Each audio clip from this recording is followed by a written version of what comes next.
Good morning guys, 5 a.m. here. Time for our travel papunta sa aming school site. Nandito na kami sa labas ng hotel waiting for the cab. Ayan, so makikita ninyo, yan yung aming mga luggages at punong-puno ng mga kalakal. Ayan. Thank you nga pala kay Lolo Driver na napagod sa pagtulong sa pagbubuhat ng aming mabibigat na maleta. Ayan, hindi niya alam puro pagkaing Pinoy yan.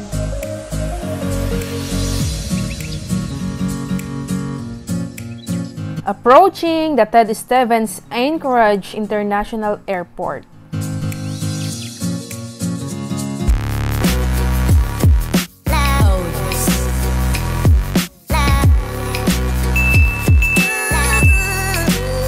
Mula sa bayan ng Mamburao, ang sentro ng Occidental Mindoro, ang nag-iisang Charan! Hi! Welcome back to my channel!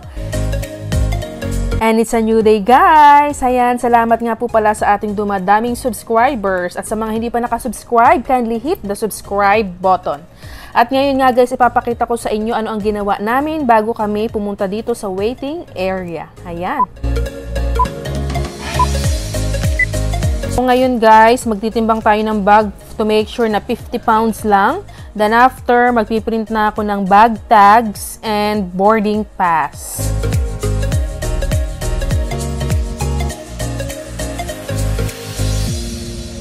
3 luggages ang free pag within Alaska. So pasok ang mga pusit, tripolyo at iba pang kalakal.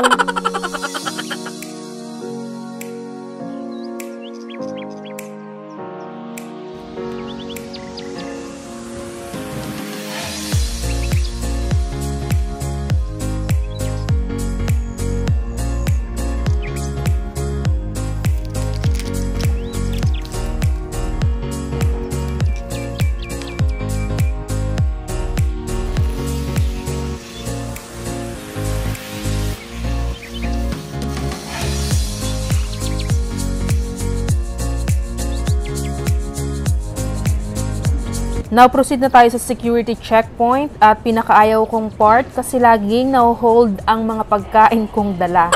Ayan.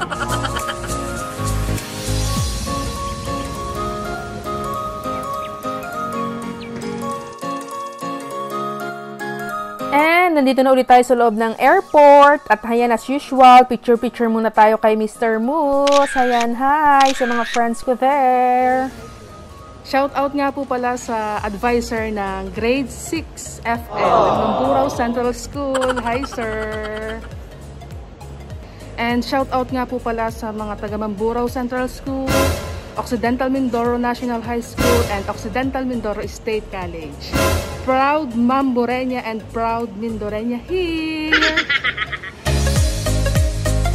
So back to work na kami guys. Dito kami pupunta sa pinakakaduluduluhan ng Alaska. Ayan, magre-refill muna ako guys sa aking water bottle kasi hindi pwede ang may tubig sa security check. Ang yaman guys ng Alaska, oh, hanggang sa loob ng terminal may eroplano. At yan guys ang loob ng kanilang toilet. Ayan, so napunta ako dito para mag-mirror selfie. Trivia muna na tayo guys. Alam nyo ba ang Anchorage is the 5th busiest cargo airport in the world? Wow!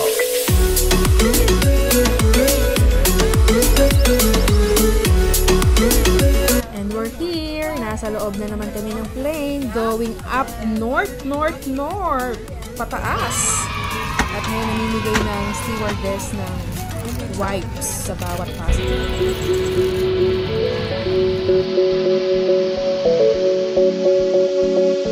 Hold your breath. Time to take off. So guys, iidlip muna ako kasi 2 hours ang travel papuntang Nome, Alaska. Gusto ko munang managinip.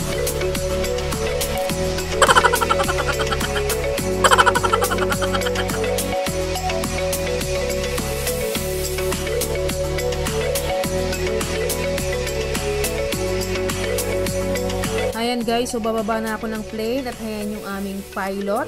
At makikita nyo, wala na yung hallway connecting the plane to the terminal.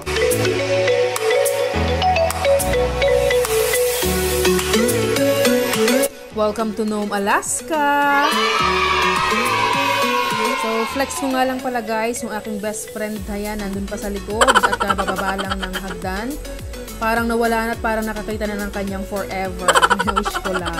Ayan. So, nandito na tayo, Alaska Airlines.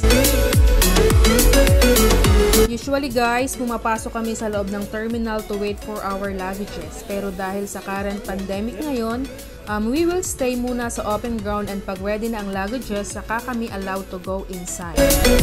And later guys, makikita nyo na dito na masasaktan ang mga bagahe nyo. Hagis dito, hagis doon. Wala ng carousel mga besh.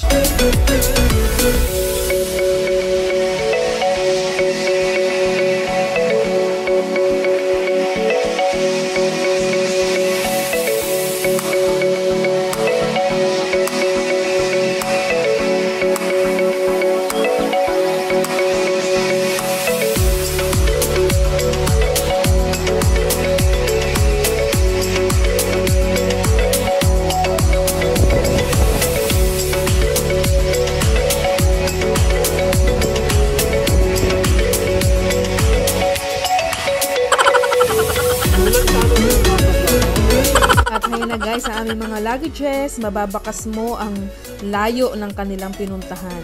Hello! Sa mga kababaeng pinunta Pilipinas, andito na ako sa Wawawi. Ayan ang aming mga luggages. Welcome to Alaska! Next guys ay isasakay na natin sa minivan ng Bering Air ang ating mga luggages. At dahil puno na guys ng mga luggages yung minivan, ayan, naglakad na lang kami papuntang terminal and it takes only 5 minutes lang naman papunta dito.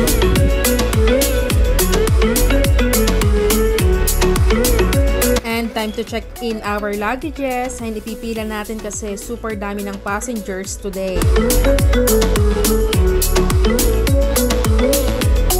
At nandito na tayo guys sa loob ng terminal ng Bering Air at mapapansin nyo ang daming pasahero kasi ngayon yung time na balikan ng mga teachers sa kanilang villages. Time to check in. So I just want to remind you guys na 100 pounds in total ang free sa Bering Air. So ayan guys, gustong ipakita sa inyo yung maliit na plane na aming sasakyan later at nag-start na silang ikarga yung mga maliliit na kahon, mga cargo, and mga luggages. So, ayan. So, ang loob niya na maximum capacity is 7 to 10 passengers. Wow! Kaya kung adventurous ka, nakagaya ko, welcome na welcome sa Alaska. Talagang more ang adventure dito, guys.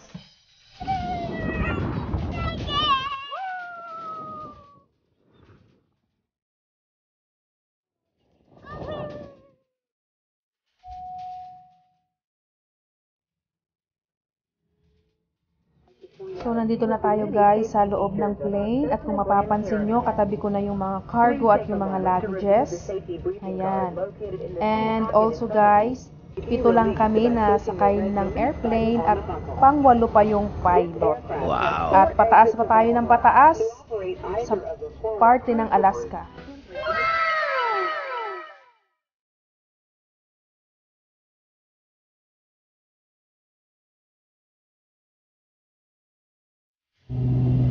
At makikita nyo guys ang scenic view ng Alaska at talagang nakaka-proud na nakarating ako dito. Aww.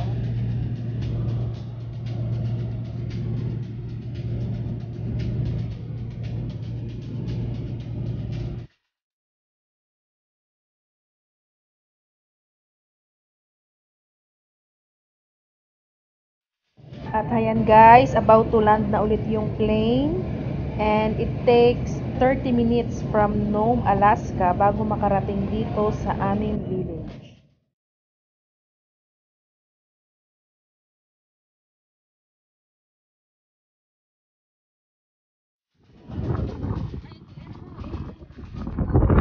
Sobrang lamig! Welcome to Wales! At ngayon na nga guys ang ATV at mayroong wagon para isakay yung aming mga luggages. So tara sa aming apartment!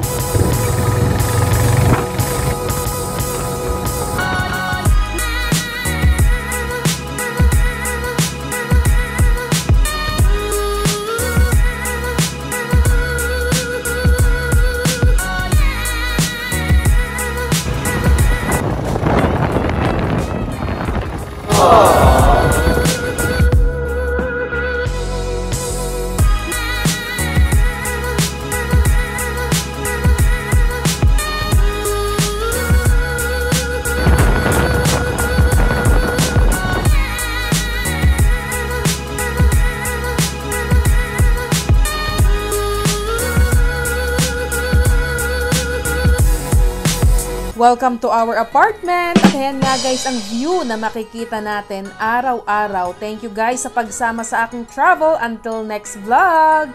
Bye!